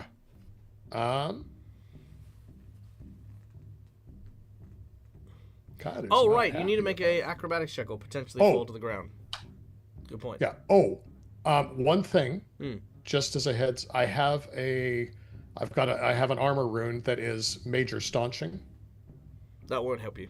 So, for the persistent bleed. You are cursed blood. Oh, it's cursed blood. Okay. Yeah, you so are. Yeah, it's not this is a persistent. curse. That's why you need to make. So even though it shows persistent, it's not it's not considered a persistent bleed. No, it is persistent bleed, but it isn't your traditional persistent bleed. So persistent bleed is kind of like when you have an open wound that is stubbornly bleeding. Yeah. This, however, is a curse that is prying your wounds open and forcing you to bleed. Okay. Which, of course, you recognize this pain because it's the same pain the tormented guys were trying to communicate to you. Right. So, But yeah, healing, it resists healing without making a remove curse or a high enough first aid check. yeah. Well, point blank range. I need an acrobatics is check going first. to- Oh, sorry, my apologies. It's alright. Acrobatics check. Yeah. it's Did not it very six? good. Yeah, you're fine. You managed to... I presume you want to stay on the tree? Yeah. Yep. Easy done. So, yep, you balance on the tree. Cool. Yeah. Okay.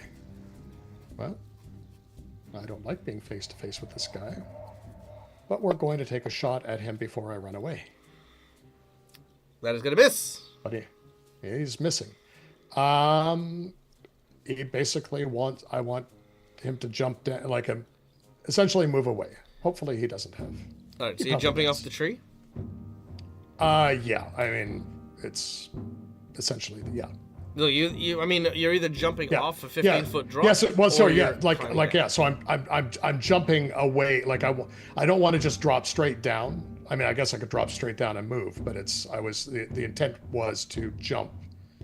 So instead of dropping straight down there, it would be to end up sort of there kind of thing. So you're gonna climb down partway and then bounce off the wall, off the trunk of the tree. Yeah, I suppose. Yeah, if Okay. that's Yeah. mechanically whatever it takes. Yeah. I mean, the question, so Yeah. it's a matter of, it won't really matter in the long run thing. It's just Yeah. figuring out what you want to do. As long as you're not trying to leap off a 15-foot tree and land on your feet for some reason. No, I'm just trying to is cool. get out of his immediate No, reach. it has to be on a single knee and a fist. Yep, that's it. Power landing. Okay, when you do so, attack of opportunity, because he has reactive strikes. Of course he does. Well, he is a warrior. Ooh, I True. don't like that. I'll jinx point it. I can do better than a 2, I'm fairly sure. Yeah, 6 is better. Alright. Another slashity slash for 31 damage. But you're already bleeding with the curse.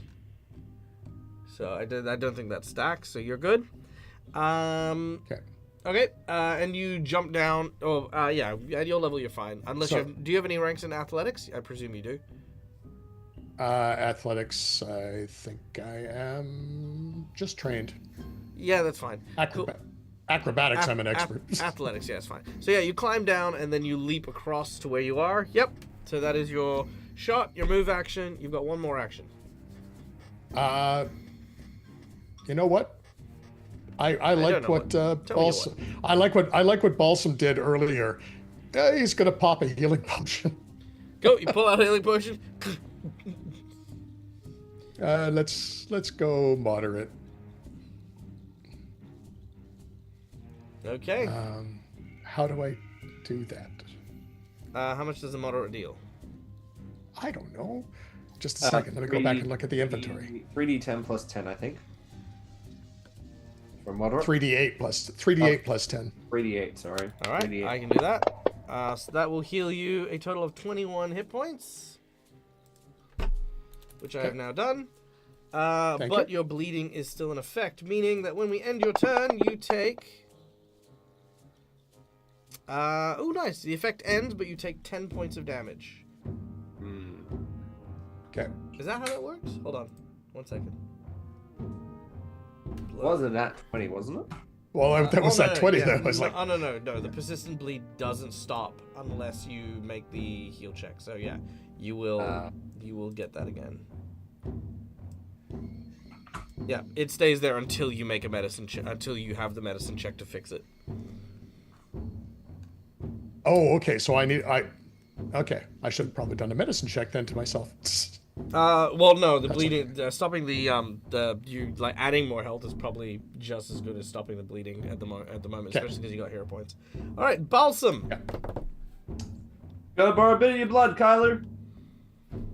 Yeah. Good. Balsam's Bling. Balsam's gonna reach out with a hand.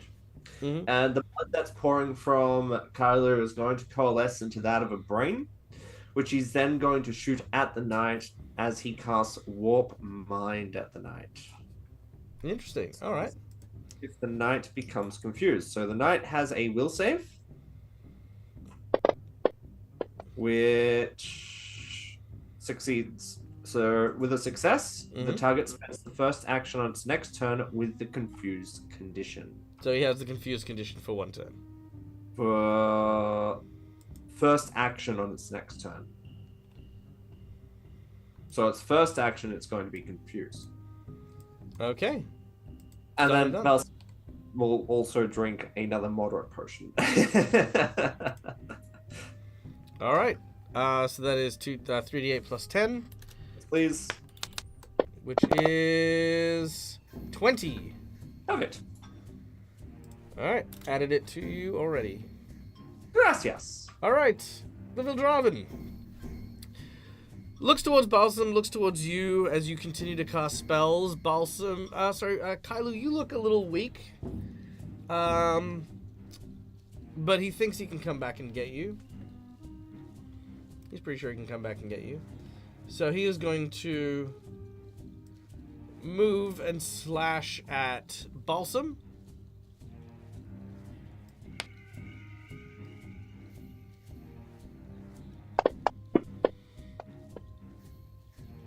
Landing a critical strike of 65 damage. Plus your Bloodbird. Okay, and give me a number between 1 to 5. Let's go with 3, please. Can you roll me a reflex check 2, please? No. Oh, alright, fine. Be that way then. Momentum, he gets a +2 on his following up attack rolls. Nice. Because he's going to use that momentum, I guess, because that's what the card's telling me to do. And he's going to swing at you again. Now, do you know why I'm not doing a reflex save? Yeah, because he's flying. He is flying. However, this time something terrifying happens. For his next attack, instead of using his great sword, because you are getting low on your hit points, he is opening the muzzle of his helmet, and that's when you realize something. As it cracks open, it's not a muzzle, it's a beak of some kind. You see the inside of a mouth as the helmet opens.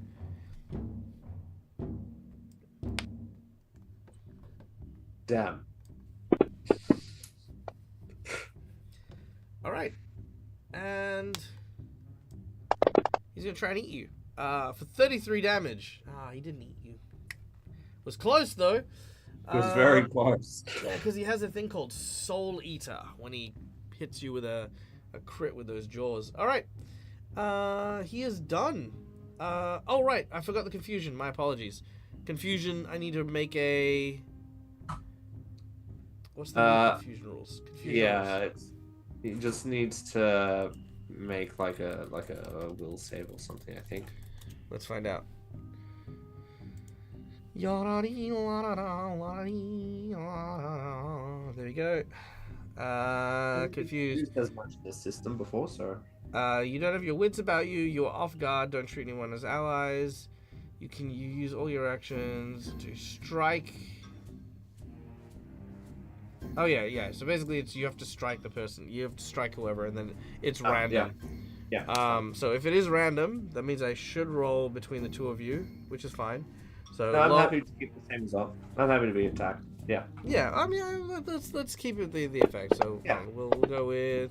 Okay, low is still gonna go with Balsam. So yeah, that's fine. Cool. Okay. All right. That is the creature's turn. Which means we are back to. Oops, sorry. We are back to Kailu. Also, don't worry about that damage, Kailu. We'll say that that is what will happen at the end of the round. Odd Bandicoot gives an insight bonus. Insight bonus. Fey creatures, be them as they are, tough and capricious tricksters all around. But see, I've given this hint already, and now I want to give it again, but also... Okay. We got 5 minutes. What can I do with the insight bonus for that?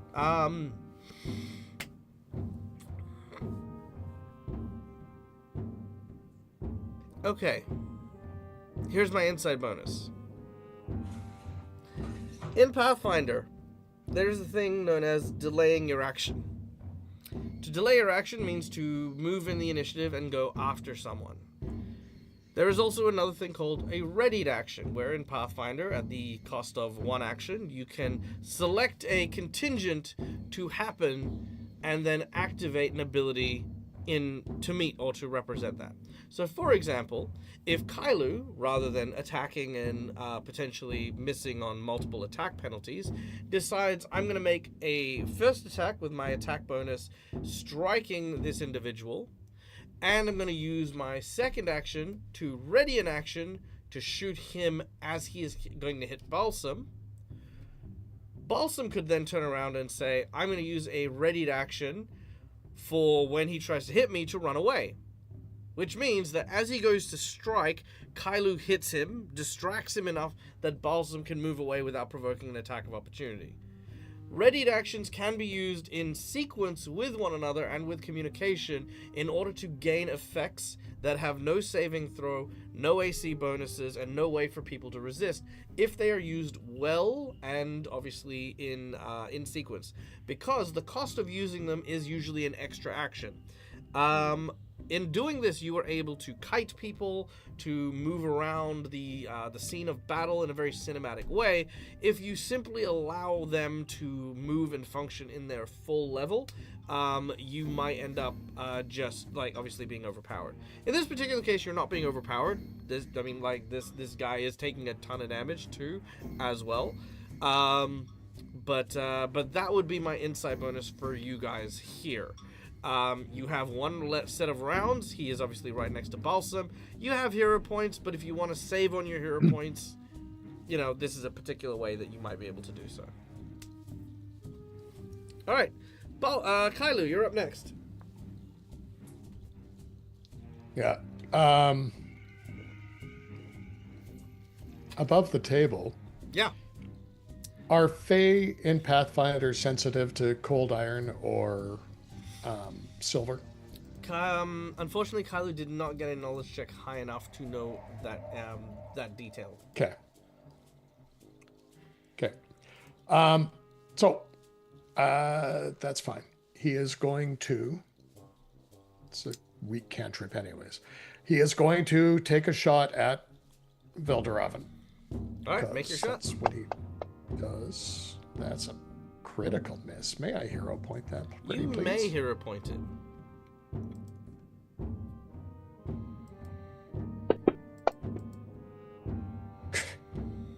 Well, at least it's only a regular miss. And he's going to ready an action to take a shot if he takes a swing at Balsam. Because the GM said that might be a good idea. All right, perfect. You ready your action. Now, the other benefit of readying an action in this way, it means that rather than suffering a -5 penalty on his next attack against something that has clearly got a good AC, because it's a reaction, it's back to his full AC, full attack bonus. So he is actually going to make it at full attack as well. So there you go. So Balsam, you're up next. Balsam's going to ready an action after Kyler, which will be to move away as soon as Kyler takes the shot, so that he can, be out of range. All right, you have one more action remaining after that. If you want to, you can ready to move twice if you would like. Actually, no. He's going to dispel the. He's going to spell the spell, the area of effect spell. He's going to suck up all the blood back into himself. Is that a free action? I just don't concentrate on it anymore. Yeah, so it's a free action. Yeah, it's fine. Yeah. Cool. All right, so you're gonna ready an action to move. Are you gonna move once or twice, or do you want to? Twice. Twice. Perfect. Okay, and you guys will now witness, and this is actually Steve's first time seeing this because we were talking about it the other day. You'll now witness how this works. So here you go. The Vildrabin now activates. He goes to swing with an attack, which means he is making an attack action, which is going to trigger Kailu's action, which he had ready. So Kailu, make your attack. Okay. And I'm still enfeebled 3, correct? Correct.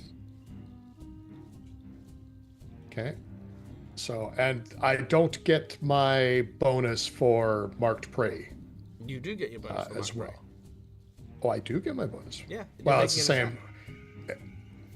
It's the same. Yeah. Okay. I'll just attack. I'll It's a regular attack. drop Yeah. it if I. All right. Nice. All right. You land a hit as the arrow from behind flies through and strikes. Deal your damage. And the damage is Very nice. Ooh, some good damage there. 47 47. damage. So- All right. So And Yeah. and he's flat-footed. he's now flat-footed. He's now flat-footed till the beginning of my next round. So what is that ability? Is that your marked prey? No, that is. Sorry, I need to find it again. That is the greater distracting shot. Is that a type of shot you need to make? Because that's something you might need. It's a feat. Is it an action to It's- use that? No, it's just if you hit your hunted prey with a ranged weapon, it's a flat-footed until the start of your next turn. Okay, nice, cool. All right, as long as it doesn't say it's an action to actually use that. No, yeah, 'cause no, that would be yeah. cool. All right, not a problem. Yeah. So as that hits, so the Vildraven's gone to strike. It's been hit, which now because the attack action has gone on, Balsam, you get to move twice, which you may do so. Whoop. Okay. Whoop. I think roughly. Okay, that's 45 foot. 25, 40. Yeah, that's within 2 movements, isn't it? Yeah, you can think move so. up to there if you like, but yeah. Yeah, I'll move up to there. Okay, There we go. 50 foot. So, as you moved, so the Vildraven has now used one action in order to attack, which is now missed. He now looks at Balsam, who has moved away, which is Skedaddle. annoying. Unfortunately, he does have 120 foot fly speed, but he now has to use another action to get to anywhere else. So rather than attacking Balsam 3 times, he now is forced to have missed that first attack, forced to miss the first attack. Now he has to use a move action. Then he only gets 1 attack this round. So this is how you use your economy and the actions better, just by being more cinematic in your game. So if you liked that tip, feel free to tip Dag, because, pro tips here. Okay. He is not going to go for Balsam because Balsam is running a freaking mile away. So he is going to go for Kailu, because Kailu also shot him. So he's going to turn around and fly back in that direction. This is still his second attack, though. So he's going to get a second attack penalty. Oh, sorry, I should have, because you were bleeding. Yeah, that's your bleeding effect. Your bleeding effect is not going to end, so I'm going to put that back on you. Okay. Kailu, you ready? Sure. He's going to try and eat you as well. Jaws open. And he misses as he tries to chomp on you. Done and done. Which brings us to you, Kailu. Okay. What's this up, B-Town? So, well, I wish there was a point blank range bonus, but there's not. He's going to take the shot at him.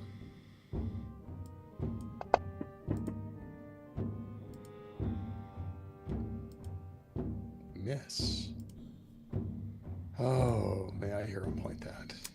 You may hear a point it.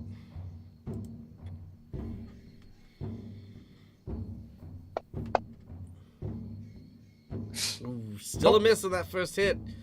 It sat there and wanted to do it. It did. It sat there and looked at you. It was like, It's nah. no. You don't get to hit this guy. Yeah, I know.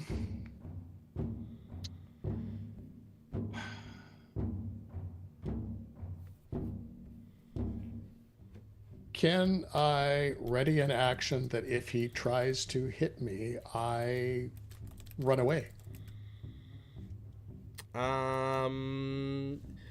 Yes, but unfortunately for that one, that is still gonna have to, because it's you that's making the dodge here. He's still Right. gonna get to because basically you have to do it before. Still he going to get attacks to right hit. away. Yeah. Okay. Yeah, the problem is that he's got opportunity. So if I go, So yeah, you'll just get hit twice. yeah. Your better option here might be trying to jump into the river. That's an idea. Well, You'll take one attack, but if you end up in the river, he won't be able to. Especially in his heavy armor. yeah. Because I've got light armor. Well, lighter armor. That's one move. That's one action, isn't it?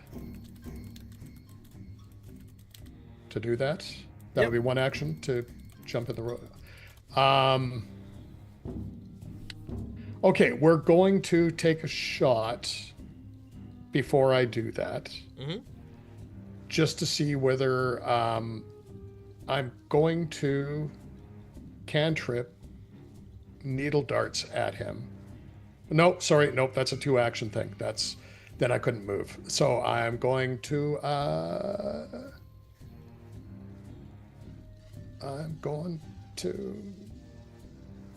jump. All right. I guess to like that sort of thing. Yep. All right. He gets an attack of opportunity where he is going to try and get you. He's going to try and use his talons so he can grab you as well, but... he's going to hit. Okay, with a 27. He slashes at you. But his talon doesn't actually have a grab attack, so never mind. He just sort of slashes. Okay. So for my last action, I'm going to drink another healing potion. I think I'm going to go greater this time, though. Yeah, because you shot, you moved, and now you're going to drink. So yeah, you've jumped on the water. Yep, okay, cool. All right. So that's 68 plus 20. 68 plus 20. So that is 20, so 47 points of healing. Okay. Oh, good. I'm only mostly red. All right, Balsam, you're up next.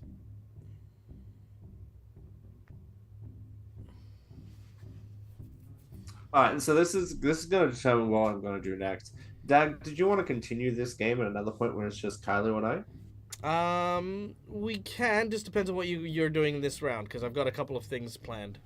Oh, okay. Because I was thinking we should probably just leave. It's not going well for us. We're both doing really poorly here. You can retreat. That's absolutely fine, and we can potentially pick this up because there is so much more to this story than just fighting the Vildraven. Yeah. Is that something you'd be interested in, Kylo? That sounds. Kylo is badly hurt. Not as badly as you right now, but. All right, cool. If that's the case, Balsam is going to cast darkness within the area. 120 foot, a 20-foot burst of darkness on Balsam. As he covers his retreat. All right, a cloud of darkness wafts away as the Vildraven turns in your direction as you retreat. Now, before we head out, Balsam, you find something as you are scrambling in order to escape. Something found. Okay. You find what looks to be a signet ring that seems to have a picture of a rabbit with a crown that has a broken sword. With a broken sword? Correct. Okay. So that is what you find. You find Wonderful. a signet ring with that. He'll take that. All right. Kailu, you, as you tend to your wounds, are still bleeding. The both of you actually are as well. So let me just do that real quick. All right. The both of you feel like, you're bleeding out quite profusely. This is kind of a death's door type deal. You need to do something to staunch the bleeding. Your instincts kick in and tell you exactly how to do this. Now, normally you would need a medicine check.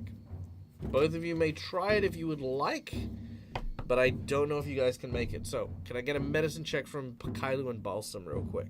I know Balsam won't be able to do it. At risk of perhaps critically failing to do so. Yeah. So Kailu fails and Balsam will probably critically fail. I will critically fail. Okay. Unless I roll like a nat 20. All right. But as you both end up in different places, a little further on, the blood kind of again pooling and pouring. This blood is just so freaking stubborn.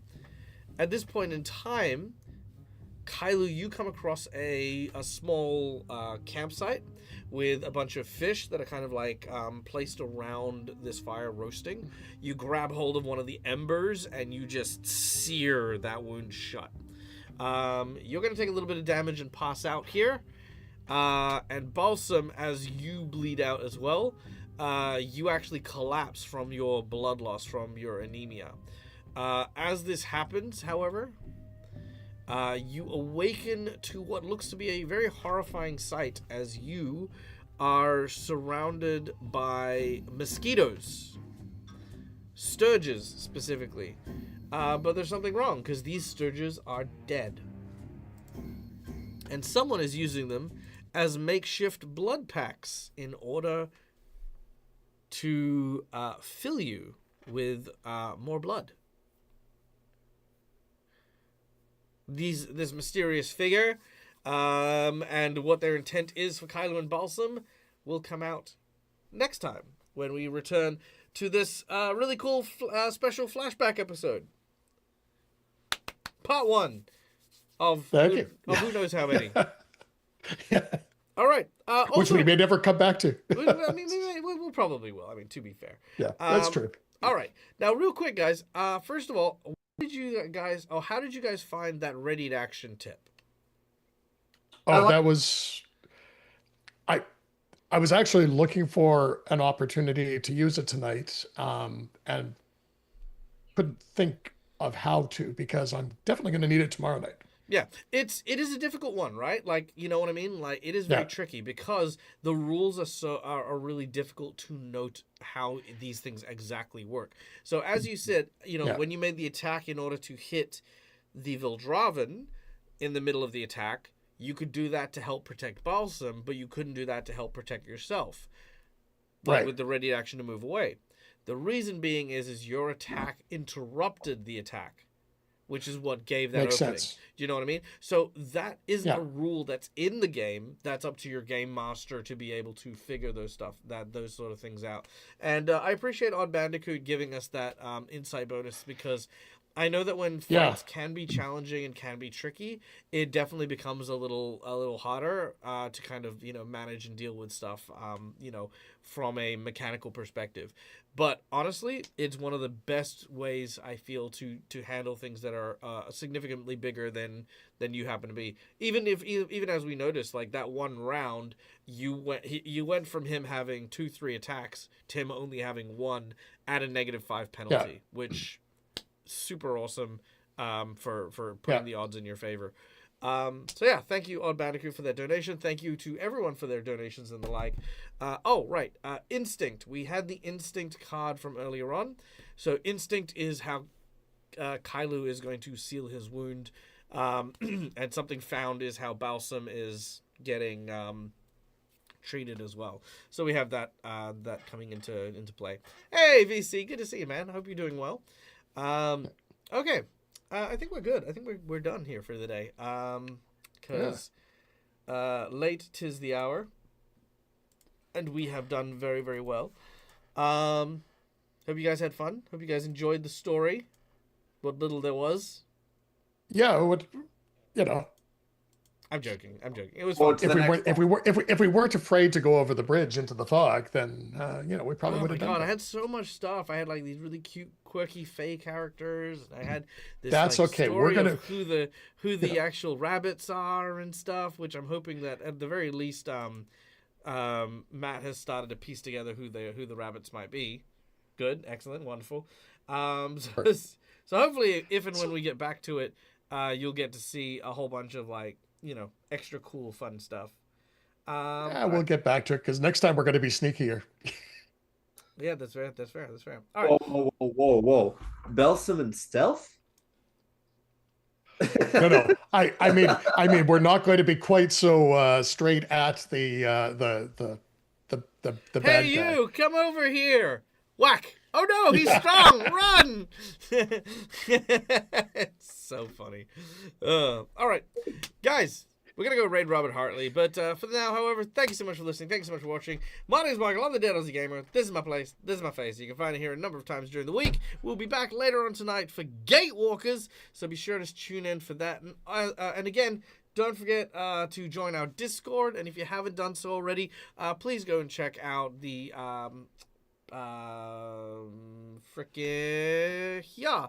Power Word Meal thing that we've got going at the moment. Again, D&D Shorts, wonderful company, wonderful place, amazing content creator, and of course very generous and kind human being. So go check them out. And again, if you have already donated, don't forget to send me a DM with your receipt for your donation, so that it can count towards your so that you can claim it back as a reward for one of the campaigns that we're in. All right, guys, thank you so much for listening. Thank you so much for watching. Till we meet again, stay safe, stay wonderful, be kind to each other, and until we meet again, game hard or die trying. Good night, folks. Bye. Good night, all. I'll fix the link.